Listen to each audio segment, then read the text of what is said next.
오늘 함께 보실 하나님 말씀은 사무엘하 3장 6절부터 11절까지의 말씀입니다.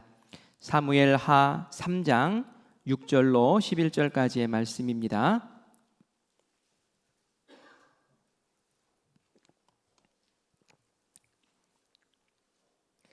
우리 한 절씩 교독해서 봉독합니다. 사울의 집과 다윗의 집 사이에 전쟁이 있는 동안에 아브넬이 사울의 집에서 점점 권세를 잡으니라.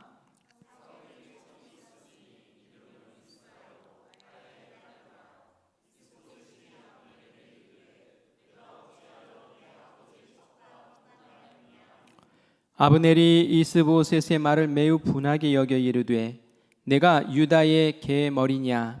내가 오늘 당신의 아버지 사울의 집과 그의 형제와 그의 친구에게 은혜를 베풀어 당신을 다윗의 손에 내어주지 아니하였거늘 당신이 오늘 이 여인에게 관한 허물을 내게 돌리는도다.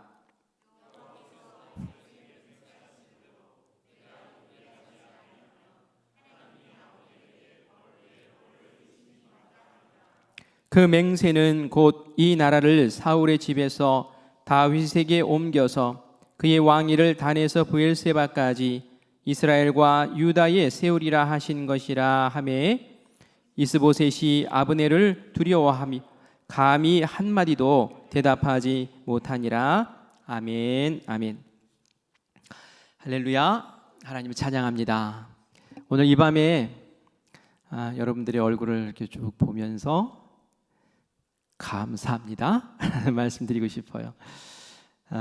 함께 기도하면서 우리 교회를 세우고 여러분의 가정을 세우고 무엇보다 여러분의 심령이 주님 앞에 반드시 서는 복된 시간 되기를 간절히 바랍니다. 오늘 우리가 사무엘하 말씀을 보았는데요, 사무엘하 3장을 오늘 처음부터 끝까지 좀 쭉 살펴보면서 하나님께서 주시는 또 우리를 향하신 교훈과 또 하나님의 마음을 읽는 시간이 되기를 간절히 바랍니다. 사울 왕이 죽었죠. 다윗이 왕이 되었어요. 하지만 전체 이스라엘의 왕은 아니었어요. 아직은 아니었어요. 12지파 중에 겨우 한 지파의 왕이었습니다. 나머지 11지파는 이스보셋이라는 다른 왕이 세움을 받았죠. 이스라엘이 양분이 되어서 서로 갈등하는 관계에 있었습니다. 이 두 왕의 시작은 다윗이 작게 시작한 것 같았어요. 하지만 시간이 흐르고 그리고 7년 6개월의 기간이 되었을 때는 이게 역전되었죠. 다윗은 점점 부강하고 그리고 이스보셋이 다스리는 그 나라는 점점 쇠퇴했어요. 그래서 오늘 우리가 본 3장 말씀 1절에 보면 이렇게 그 당시의 상황을 표현하고 있습니다. 우리 같이 읽어보겠습니다. 사울의 집과 다윗의 집 사이에 전쟁이 오래매 다윗은 점점 강하여 가고 사울의 집은 점점 약하여 가니라. 아멘. 사울의 집은 어떻게 됐대요? 점점 약하여지고 다윗의 집은 점점 강하여지고 처음은 처음과는 역전이 되었다는 얘기예요. 왜 이렇게 달라졌습니까? 다윗은 하나님과 동행하는 사람이었기 때문에 그렇죠. 다윗은 하나님의 기름 부어 세운 왕이었어요. 그러니까 하나님의 그 길을 걸으며 하나님의 그 뜻에 순종하며 하나님과 동행하니까 이렇게 승리할 수밖에 없는 거고요. 이스보셋은 하나님이 세운 왕이 아니었죠. 그 첫 출발이 달랐어요. 사람이 세운 왕이었어요. 아브넬이라는 군대 장관이 이스보셋을 왕으로 세웠죠. 그러면서 하나님의 뜻에 역행했어요. 하나님은 이스보셋을 원하지 않았어요. 그러나 그 역행하고 그 길을 걸었을 때 그 길은 망하는 길이었다라는 것을 우리가 기억해야 해요. 그래서 하나님과 동행하는 것이 복입니다. 하나님의 뜻을 아는 것이 복이에요. 하나님의 뜻을 거스르지 않고 그 뜻 가운데 마음을 두고 걷는 그 길이 처음에는 작아 보여도 나중에는 그것이 흥하는 길인 줄 믿습니다. 이 이후에 어떤 일이 벌어졌는지 오늘 말씀에 이제 쭉 나오는데요. 우리가 사무엘 말씀을 보면서 다윗에 대해서 초점을 맞춰서 보지만 오늘은 다윗의 주변 사람들을 볼 거예요. 다윗의 주변 사람 두 사람을 우리가 좀 집중적으로 살펴보려고 하는데요. 따라해 봅시다. 이름이 누구냐면은 아브넬이에요. 따라해 볼까요? 아브넬. 그리고 또 한 사람 요압 따라해 봅시다. 요압. 이스라엘 사람들 이름이 이게 좀 쉽지가 않아서 제가 이제 아브넬, 요압 이렇게 따라해 보라고 한 거예요. 근데 오늘은 이 다윗 주변에 있었던 이 아브넬과 요압이라는 사람을 이렇게 들여다보면서 인간의 본성이 이런 건가? 요 정도였나? 이게 들여다보면서 나는 어떤가? 이게 좀 생각해보는 그런 시간을 갖기를 바랍니다. 이 아브넬과 요압은 공통점이 있어요. 무슨 공통점이 있냐면 양국의 두 나라의 두 진영의 군대 장관들이었어요. 그러니까 지휘자의 그 왕의 오른팔과 같은 사람이었다는 얘기예요. 요압은 다윗의 오른팔 같은 사람. 그리고 아브넬은 이스보셋 왕의 오른팔 같은 사람이에요. 공통점이 있죠.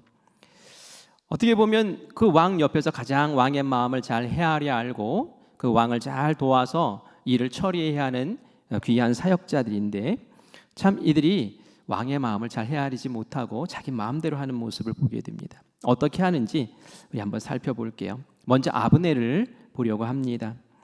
6절 말씀을 먼저 읽어볼까요? 같이 읽습니다. 사울의 집과 다윗의 집 사이에 전쟁이 있는 동안에 아브넬이 사울의 집에서 점점 권세를 잡으니라. 아멘. 무슨 말이에요? 이렇게 양 진영으로 갈려서 막 다투고 있을 때에 그 이스보셋 왕이 다스리고 있는 그 사울의 집이 이스보셋 왕이 지금 다스리고 있는 거기를 얘기하는 거죠. 그곳에 아브넬이라는 사람이 군대 장관인데 이 군대 장관이 점점 권세를 더 잡아가고 있었다라는 이야기예요. 왕이 이스보셋이 권세가 더 많아져야지 정상인데 그게 아니라 군대 장관이 점점 그 진영의 권세를 점점 더 잡아가고 있었다는 얘기예요.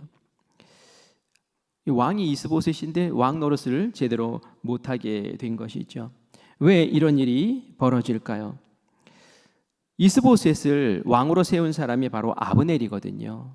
아브넬, 우리가 킹메이커라는 얘기하죠. 대통령을 세우고 왕을 세우고 만들어 세우는 사람들 있잖아요. 이 사람들이 은근히 권력이 있습니다.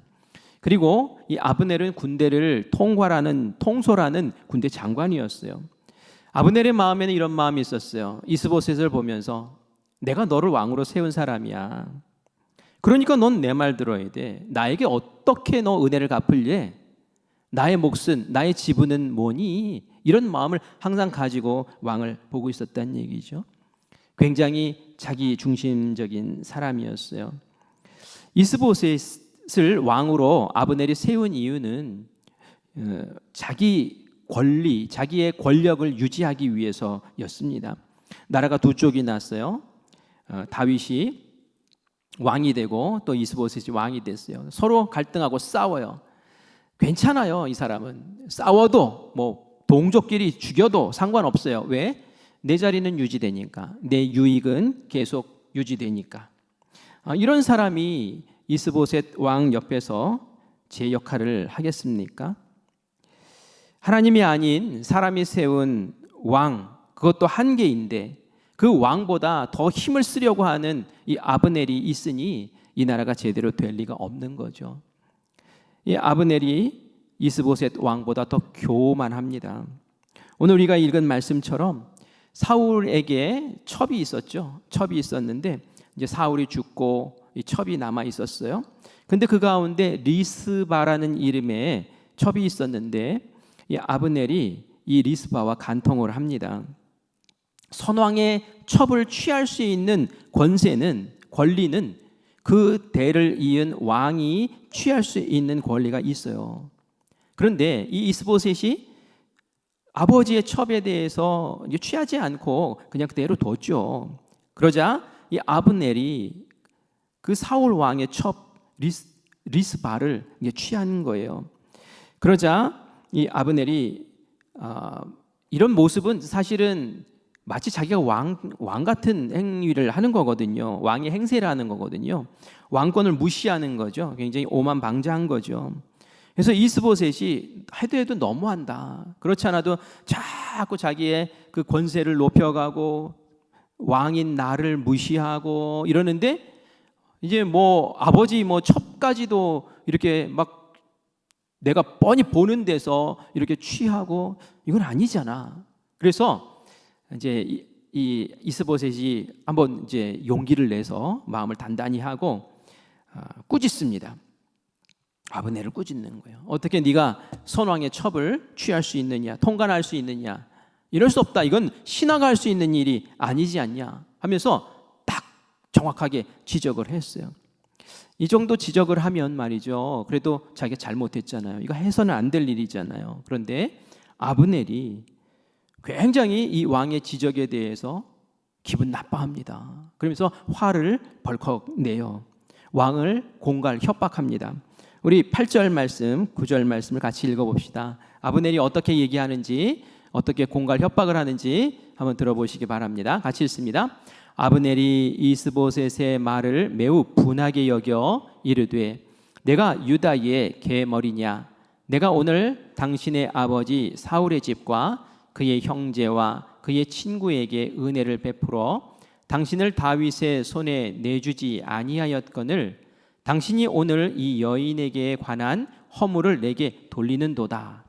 여호와께서 다윗에게 맹세하신 대로 내가 이루게 하지 아니하면 하나님이 아브넬에게 벌 위에 벌을 내리심이 마땅하니라 라고 말해요. 이게 뭡니까? 이 말씀에 보면은 내가 오늘 당신의 아버지 사울의 집과 그의 형제와 그의 친구에게 은혜를 베풀었다 이렇게 말하고 있죠. 누가 은혜를 베풀었다고요? 내가, 아브넬이. 내가 너를 다윗의 손에서 건져주었고 내가 너희 가문을 지켜주었고 내가 너를 왕으로 세운 거야. 너 사울 왕의 핏줄이라는 것밖에 네가 가진 게 뭐가 있었니? 내가 힘이 있으니까 내가 너를 지켜주고 왕 세운 거 아니니? 누가 했다고? 바로 내가 한 거야 라고 하면서 지금 얘기를 하는 거죠. 그런데 내가 이렇게 너에게 은혜를 베풀었는데 네가 감히 나를 뭐 유대의 개머리처럼 여기는구나. 개머리가 뭡니까? 욕이에요, 욕. 예? 개처럼 여긴다는 거예요. 유대는 지금 적이잖아요. 적국에 개머리처럼 나를 여기는구나. 아주 혐오스러운 사람으로 나를 취급하는구나. 사울 왕의 첩과 뭐 일이 있었다고 나를 네가 지금 감히 훈계해? 너 제정신이야? 하면서 버럭 화를 내면서 역공을 하는 거예요. 사실 잘못했잖아요. 사울의 첩과 통관한 것 맞잖아요. 만약에 아니면 내가 그 일을 하지 않았다라고 변명을 할 것이고 또 맞으면 내가 잘못했다라고 회개를 해야 마땅한데 이 사람은 도덕적이고 윤리적이고 뭐 이런 것이 전혀 없어요. 전혀 부끄러워하지도 않아요. 왜 이럴까요? 내가 힘이 있으니까 그런 거예요. 힘이 있으니까. 힘이 있으니까 그런 거 다 필요 없다는 거예요. 세상의 논리가 이렇습니다. 힘이 있으면 입 닥쳐 이렇게 한단 말이에요. 그런데 지금 이스라엘 신앙 공동체를 이끄는 지도자가 이런 모습으로 가고 있다는 말이에요. 그러니 얼마나 세속적이고 이 공동체가 제대로 되겠습니까? 그러니까 다윗의 가문은 점점 흥하고 그 사울의 가문은 점점 쇠하고 이렇게 될 수밖에 없는 것이죠. 그러면서 결정적인 이야기를 합니다. 뭐냐면은 내가 하나님에게 맹세한 그것을 이루겠다라고 얘기를 해요. 하나님이 맹세한 그것이 뭡니까? 다윗을 전체 이스라엘 왕으로 세우겠다는 것이 하나님의 맹세였어요. 하나님의 약속이었어요. 그 뜻을 내가 이루겠다라고 얘기를 하는 거예요. 아니 지금 와서 왜 그걸 이루겠다고 얘기하는 겁니까? 처음부터 이뤘어야죠. 이미 이 아브넬은 하나님의 뜻이 뭔지 알고 있었다는 얘기죠. 하나님의 뜻은 다윗이 왕이 되는 것이었어요. 그런데 다윗이 왕이 되는 것을 거슬고 있었잖아요. 계속 이스보셋을 왕으로 세우고 7년 6개월 동안을 그렇게 버티고 있었단 말이에요. 이게 바로 아브넬의 모습이라는 거예요. 하나님의 뜻이 뭔지 알면서도 그 말씀 가운데 순종하지 않는 그 모습. 우리가 말씀을 아는 것과 말씀을 순종하는 것은 이렇게 다른 거라는 거예요. 귀신도 예수님을 알아요. 하지만 귀신은 예수님의 뜻을 쫓지 않습니다. 아는 것과 사는 것은 다른 겁니다. 이게 바로 다윗과 아브넬의 차이라는 거죠. 아브넬도 알았어요. 하지만 따르지 않았습니다. 그런데 마치 지금 보면은 하나님의 뜻을 마치 잘 따르는 사람처럼 내가 하나님의 뜻에 따라서 다윗을 이 이스라엘 전체의 왕으로 세울 것이고 내가 그 일을 하기 위해서 내가 애쓸 것이다 라고 이야기를 하는 거예요. 내가 만약 그것을 하지 않으면 하나님이 나에게 벌 위에 벌을 내리시기 원한다 라고 이야기를 합니다. 어떻게 아브넬이 이렇게 변했을까요? 아브넬이 갑자기 왜 이렇게 다윗에게 충성스러운 사람이 돼버린 걸까요? 그것은 말이죠, 아브넬이 7년 6개월 동안 지내고 보니 국군이 다윗에게 기울어가고 있다는 것을 알고 있었기 때문에 그렇죠. 이스보셋을 왕으로 세워서 어떻게 좀 잘해보려고 했는데 잘 안 되는 거예요. 나라는 점점 기울어요. 이렇게 가만 놔두면 다윗 왕에게 다 잡아먹히게 생긴 거예요. 그러자 어떡합니까? 이 국면에서 내가 살아날 방법이 뭘까? 그 판이 오기 전에 얼른 줄을 바꾸자. 내가 이스보셋에게 줄을 쓰는 것이 아니라 다윗 왕에게 빨리 줄을 쓰자. 이 얼마나 간사한 사람입니까? 나라를 위해서 이렇게 하는 게 아니에요. 다윗을 위해서 이런 결단을 하는 게 아니에요. 내 자리를 지키려고, 내 살 길 찾으려고 출구 전략이라고 얘기하죠. 어려운 상황이 벌어졌을 때 어떻게 빠져나가지? 그 방법을 이 아브넬이 찾고 있었던 것이죠. 그래서 이 이스보셋이 아브넬에게 너 왜 그랬어? 라고 그렇게 책망했을 때 이 아브넬은 속으로 좋았을 거예요. 이참에 내가 버럭하고 나서 너 때문에 내가 나를 이렇게 모욕했으니 내가 다윗에게 돌아선다 라는 핑계를 삼자라고 그렇게 작정을 하고 이렇게 말을 한 것이죠. 이 아브넬은 굉장히 세속적인 사람이죠. 믿을 수 없는 사람이죠. 정말 이런 사람의 모습이 이 이스보셋 곁에 서가지고 이렇게 같이 있었으니 이스보셋이 참 얼마나 불쌍한 사람입니까? 정말 아브넬은 자기가 말한 대로 전령을 다윗에게 보내죠. 그리고 이스라엘 온 땅을 당신이 다스릴 수 있도록 내가 돕겠다라고 의사를 표명합니다.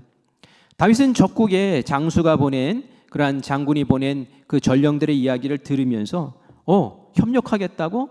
피 흘리지 않고 이제 전쟁 없이 통일 왕국을 이룰 수 있게 돕겠다고? 너 항복하겠다고? 그럼 좋다라고 하면서 환영을 하죠.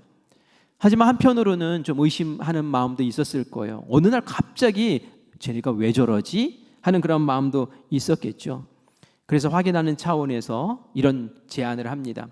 네가 정말 그렇다면 나의 첫 부인이었던 미갈을 나에게 보내라 라고 이야기를 합니다. 다윗이 첫 부인이 미갈이었죠. 여러분 아시죠? 블레셋과 전쟁할 때 사울이 이기지를 못하니까 이게 그 상품을 걸고 그리고 나서 골리앗을 물리치는 사람에게는 내 딸도 주겠다. 미갈도 결혼하게 해주겠다. 왕의 사위로 삼겠다는 그러한 이야기를 하죠. 그래서 이 다윗이 골리앗을 물리쳤고 또 정말 미갈을 아내로 맞이하는 일이 있었어요. 사울이 참 주기가 싫었던가 봐요. 왜냐하면 이 다윗의 가문이 그렇게 좋지는 않아 보였거든요. 그래서 그 블레셋 사람의 포피를 100개 배워오면은 주겠다라는 이야기를 했는데 막 200개 배워오죠. 그래가지고 결혼을 시켰어요. 그런데 이 다윗이 광야에서 쫓겨나서 막 헤매고 있을 때에 사울 왕이 이 미갈을 다른 사람에게 시집을 보내버립니다. 왜냐하면 이 관계를 끊고 싶은 거예요. 이 다윗과 나와는 상관없어 이렇게 하고 싶었던 것이죠. 무관한 집이다라는 것이었죠. 하지만 다윗은 그렇지가 않다는 거죠. 분명히 미갈은 나의 첫 번째 부인이었고 나는 미갈과 이혼한 적이 없고 나는 미갈을 버린 적도 없고 사울 왕이 그렇게 한 것일 뿐이다. 나에게 다시 미갈을 보내라. 그래서 내가 사울 왕 가문에 정통적인 그러한 사위였음을, 그 정통성을 이제 인정받고 싶어 하는 거죠. 그런데 이 이야기를 이 이스보셋이, 그 왕이 듣게 되고 전령을 보내서 미가를 부릅니다. 이스보셋도 마음이 지금 무너져 있는 거예요. 아브넬이, 군대 장관이 이렇게 뭐 다윗 왕 앞에 굽신거리니 이스보셋 왕도 지금 이제 마음이 무너져 있죠. 그래서 전령을 보내서 정말 미가를 데리고 와요. 근데 이 미갈은 이미 다른 사람의 아내가 되어 있었죠. 그 사람 이름이 발디엘이라는 사람이었어요. 근데 이 발디엘이 미갈을 너무 사랑했던가 봐요. 그래서 이 미갈이 막 잡혀가니까 같이 따라와요. 완전 순해 보여요, 순해 보여. 눈물을 흘리면서 막 따라와요. 눈물을 흘리면서 따라와가지고 이 지방 이제 경계선까지 와가지고는 말이죠. 막 넘어가려고 그러고 막 붙잡고 그러는 거예요. 그러자 아브넬이 장관이 눈을 착 째리면서 너 안 가? 이러니까 말이죠. 깨갱하면서 이제 돌아가게 되는 일이 오늘 말씀 가운데도 있습니다. 그래서 이 미갈이 다시 이제 다윗에게 돌아가는 일이 있습니다. 정말 아브넬이 열심히 다윗의 비유에 맞추려고 애를 써요. 보니까 아브넬이 이스라엘 장로들도 만나서 막 설득을 합니다. 너희들이 이전부터 다윗을 왕으로 세우고 싶어 했잖아. 그런데 못했잖아. 그런데 이번에 기회가 됐으니 우리 다윗을 왕으로 삼자. 뭐 이렇게 막 선거운동하는 사람처럼 막 다니면서 자기가 발을 막 뛰어가면서 그렇게 이야기를 하고 설득을 합니다. 베냐민 지파 만나서 또 설득을 해요. 베냐민 지파를 왜 만나냐면은 베냐민 지파는 사울 왕이 난 지파잖아요. 사울 왕의 가문에서 또 이스보셋을 세웠는데 지금 다윗 왕에게 그 모든 것을 넘겨주려고 하니 이 베냐민 지파 사람들의 마음이 불편할 수 있잖아요. 그러니까 이 베냐민 지파 사람들을 만나서 다윗이 너희들을 지켜줄 거야, 보호해 줄 거야 하면서 이 베냐민 지파를 또 설득합니다. 이렇게 해가지고 다 준비를 한 상태에서 아브넬이 이제 다윗을 만나러 가지요. 왜 이렇게 열심히 뛰었을까요? 아브넬이 왜 이렇게 열심히 뛰었을까요? 그것은 말이죠, 다윗을 만나서 공을 인정받기 위해서죠. 통일 왕국이 될 것이 뻔하고 통일 왕국을 세우는데 내가 이렇게 수고하고 내가 이렇게 열심을 냈고 내가 이렇게 수고했으니 나를 통일 왕국이 되었을 때 2인자로 세워주십시오. 이걸 요청하고 싶었던 거죠. 겉으로 볼 때는 굉장히 다윗을 위하는 것 같고 나라를 위하는 것 같은데 사실 그 속은 말이죠, 순전하지가 않습니다. 그는 어떻게 해서든지 자기의 이권, 자기의 권력, 자기의 힘을 유지할 수 있을까? 이것에 몰두하면서 그 삶을 그렇게 살아내는 거죠. 하나님은 속을 들여다보시는 분이에요. 그 속, 중심을 보시는 분이죠. 저의 열심 가운데 정말 순전함이 있는지, 그 열심 가운데 자기의 욕심을 채우고 야망을 채우기 위해서 저렇게 동분서주하는지를 보시는 분이라는 얘기예요. 그 속과 겉이 똑같은 사람이 바로 다윗이었죠. 그 중심을 보시는 하나님께서 다윗은 내 마음에 합한 사람이라고 말할 때는 그 속과 그 겉의 행실이 여일했기 때문에 그렇다라는 얘기예요. 정말 이 아브넬이라는 사람이 나중에 통일 왕국에 대해서 2인자로 인정받으면 다윗은 골치 아팠을 거예요. 그런데 이 아브넬이 제거당하는 일이 벌어집니다. 그 다음 이제 우리가 볼 사람이 바로 요압 장군이에요. 이 요압 장군도 다윗의 오른손이죠. 오른팔이에요. 군대 장관입니다. 실권자입니다. 그리고 관계가 조카 사이예요. 조카니까 얼마나 가깝습니까? 근데 아브넬이 다윗에 만나고 그리고 통일 왕국에 대해서 논의하고 아브넬이 다 준비됐으니 이제 다윗 왕 당신이 서시기만 하면 된다고 그렇게 다 얘기를 하고 이제 돌아갔어요. 다윗 왕이 이 아브넬을 굉장히 융숭하게 대접을 잘해줬어요. VIP로 대접을 해줬어요. 그런데 아브넬을 만날 때, 다윗이 만날 때 그때는 요압 장군이 마침 그 자리에 없었습니다. 요압이 그때 얘는 전쟁터에 나가 있었어요. 전쟁에서 승리해서 전리품을 가지고 탁 헤브론에 돌아왔는데 신복이 와서 얘기하는 거예요. 우리 저 적국에 있는 아브넬이 와서 통일을 얘기하고 다윗 왕을 잘 세우겠다고 협상을 하고 그리고 이렇게 언약을 하고 조금 전에 돌아갔다고 영숭한 대접을 받고 돌아갔다고 얘기를 하는데 이 요압 장군의 마음에 불이 붙는 거예요. 왜 요압 장군의 마음에 불이 붙었을까요? 다윗을 찾아갑니다. 우리 24절 말씀, 25절 말씀 같이 읽어보겠습니다.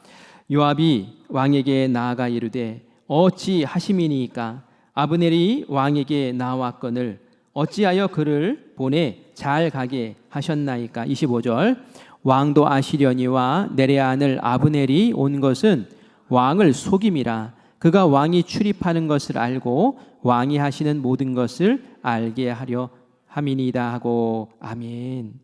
요압이 뭐라고 합니까? 왜 아브넬을 그냥 보냈습니까? 아니죠. 그렇게 하면 안 되죠. 적국의 왕이죠. 그가 무슨 평화의 이야기를 하고 통일 왕국 이야기를 하러 왔다고요? 아닙니다. 그가 와서 왕이 지금 어떻게 있는지 어떤 방법으로 여기가 운영되는지 다 들여다보고 그리고 나서 우리를 치기 위해서 한 모략입니다 라고 이야기를 하는 거예요. 근데 지금 이 요압 장군이 하는 이야기가 맞는 말입니까? 아니에요. 그렇지 않아요. 지금 요압이 자기 마음대로 막 생각을 해가지고 지금 생산을 해내서 이렇게 얘기를 하고 있는 것이죠. 요압은 지금 다윗의 이 모습을 이해를 할 수가 없어요. 왜 이해할 수 없습니까? 사실 이 요압의 마음에는 이 아브넬에 대한 적개심이 있잖아요. 과거에 전쟁에서 2년 전에 자기의 동생을 창으로 찔러 죽인 사람이 바로 이 아브넬이잖아요. 이 사람의 마음에는 지금 이 원수를 어떻게 죽이지? 라는 마음이 가득 차 있는데 아니 다윗 왕이 이 사람하고 협상을 하고 약속을 하고 융숭이 대접을 하고 보냈어? 이거 아니잖아 하면서 펄쩍 뛰었던 거죠. 그 속마음이 바로 27절에 나옵니다. 우리 한번 27절 같이 읽어보겠습니다. 아브넬이 헤브론으로 돌아오매 요압이 더불어 조용히 말하려는 듯이 그를 데리고 성문 안으로 들어가 거기서 배를 찔러 죽이니 이는 자기의 동생 아사엘의 피로 말미암음이더라. 아멘. 아멘. 아브넬이 헤브론으로 다시 왔대요. 이 요압이 다윗과 한바탕 꽉 붙었어요. 왕이시여 그럴 수 있습니까? 하면서 그리고 나서는 밖으로 뛰어나왔어요. 그리고 전령들을 지금 이렇게 고향으로 돌아가는 아브넬에게 보내는 거예요.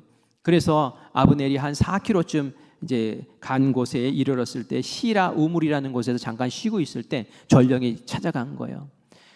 다윗 왕이 당신을 다시 오라고 하십니다 하고 이야기를 했어요. 만약에 이때 요압 장군이 당신들을 오라고 하십니다 그러면 안 왔을 거예요. 왜냐하면은 이 아브넬도 찔리는 게 있잖아요. 내가 요압 장군의 동생을 죽였는데 왜 가겠어요? 그런데 아마 다윗이 못한 말이 있으니 당신들을 다시 오라고 합니다 라는 얘기를 했을 것 같아요. 그래서 왔죠. 근데 이게 웬일입니까? 요압 장군이 나와서 자기들을 맞는 거예요.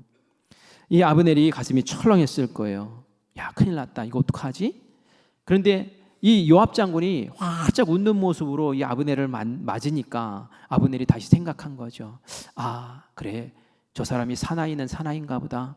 전쟁터에서 일어난 일이니까 그것을 크게 개의치 않고 이렇게 덮고 가는가 보다라고 생각을 하고 같이 만났죠. 요압이 환영을 합니다. 그러면서 우리 성 안으로 들어가자고 하고 딱 이끌고 들어가더니 성에 들어가자마자 숨겨뒀던 칼로 이 아브넬의 배를 찔러서 죽이죠. 자신의 원한을 그렇게 해서 갚은 거예요. 이 모든 일은 다윗 모르게 일어났습니다. 이 일을 우리가 그냥 한 사람 죽였구나 라고 생각하면 안 돼요.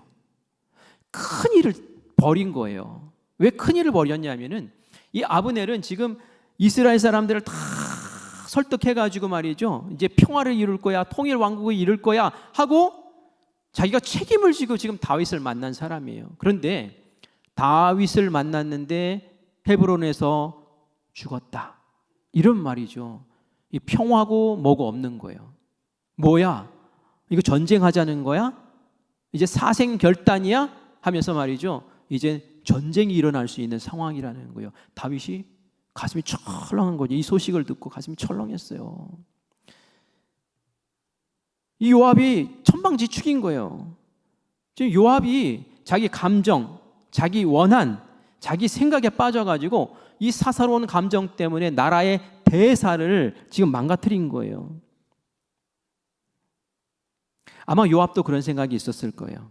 아브넬이 평화에 대해서 이야기하고 통일왕국에 대해서 이야기하고 돌아갔다. 융숭한 대접을 받고 돌아갔다.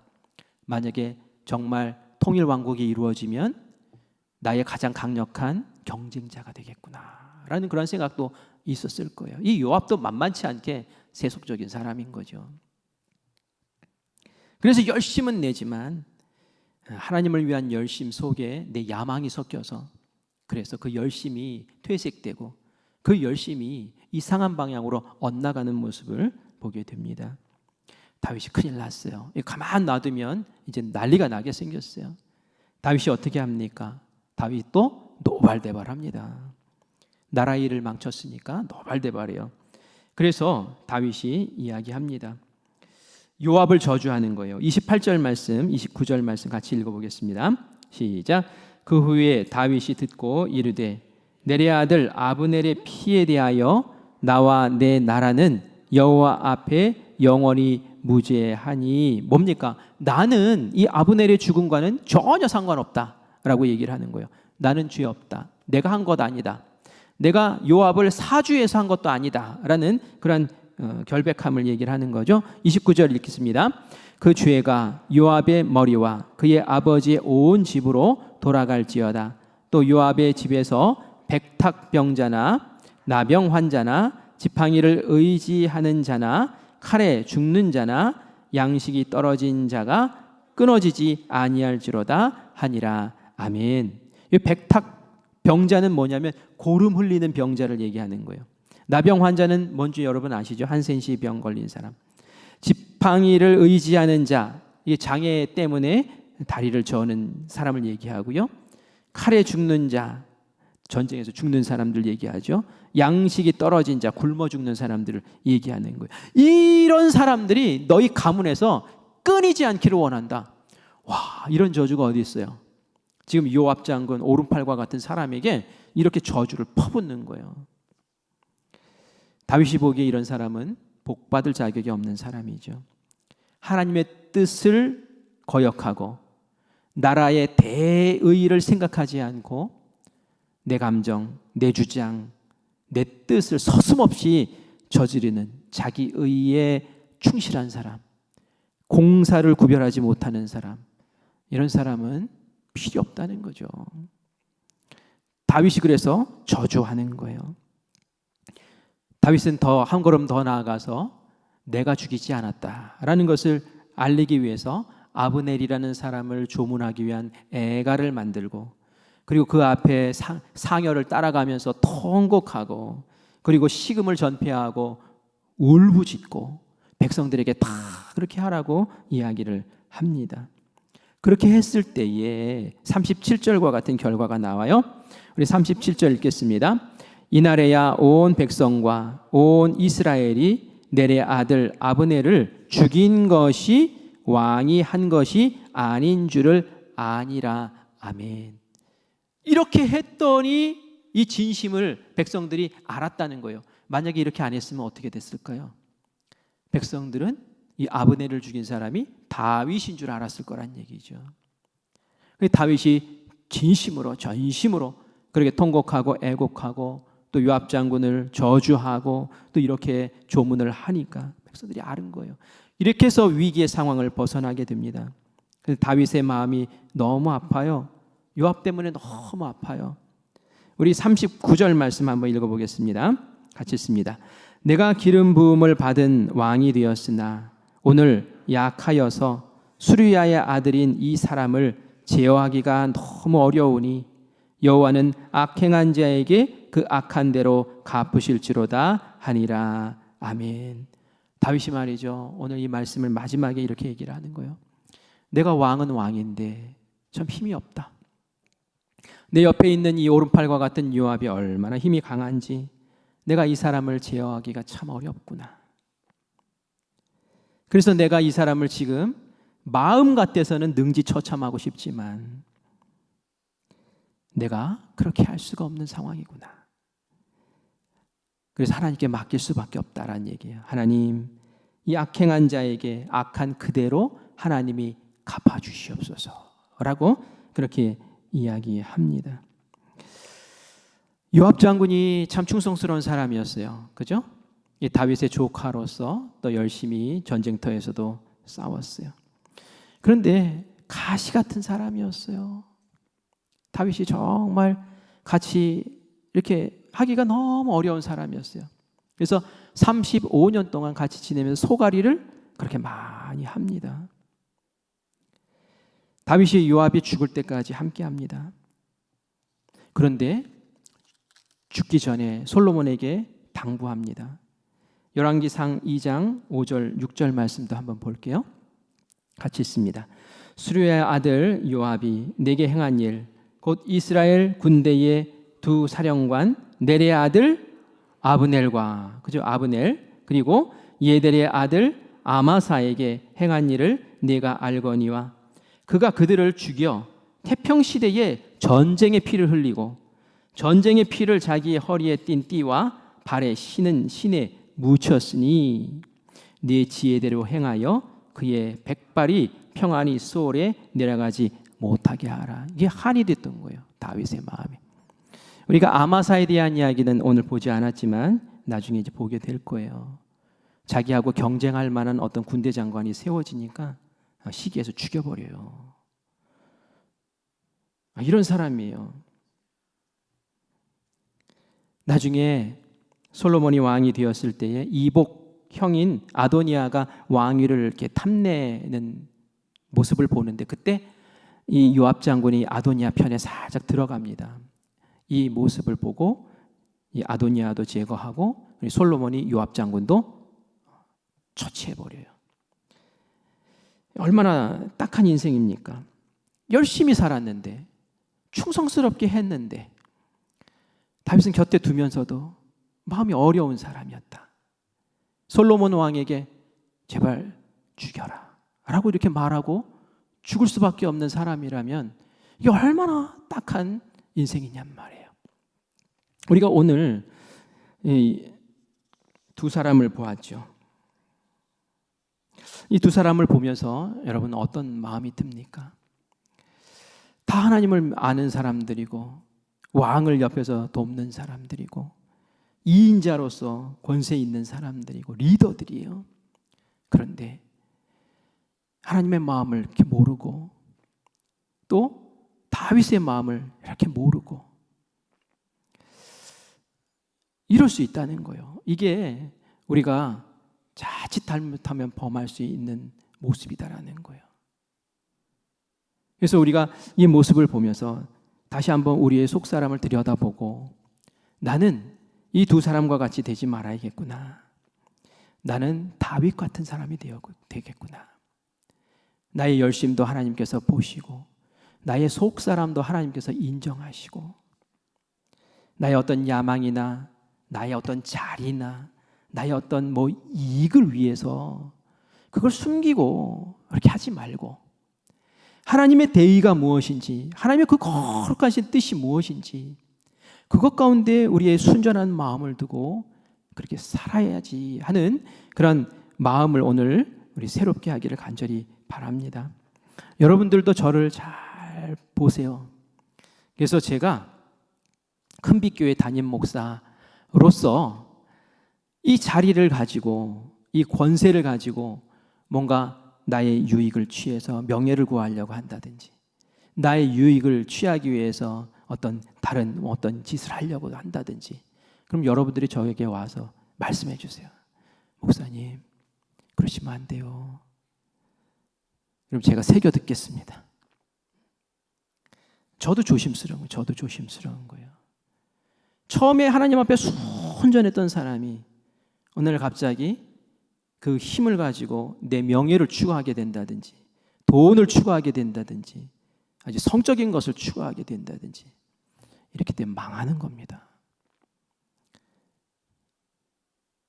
우리가 깨어 있어야 되는 거예요. 오늘 이 말씀이 우리의 속사람을 다시 들여다보는 말씀이 되기를 바랍니다. 내가 하나님 앞에서 겉과 속 다 똑같은가? 하나님 앞에 순전한가? 하나님 앞에 신실한가? 내가 다른 사람 경쟁하기 위해서 아니면 높은 뭐를 얻기 위해서 하나님 다 보시잖아요. 하나님 다 보시잖아요. 그 끝은 멸망입니다. 그 끝은 죽음입니다. 하나님 인정하시지 않으세요. 그래서 우리가 걷는 길이 처음부터 끝까지 여일하고 끝까지 하나님께 인정받는 그러한 귀하고 복된 우리 모두가 되기를 간절히 축원합니다. 아멘.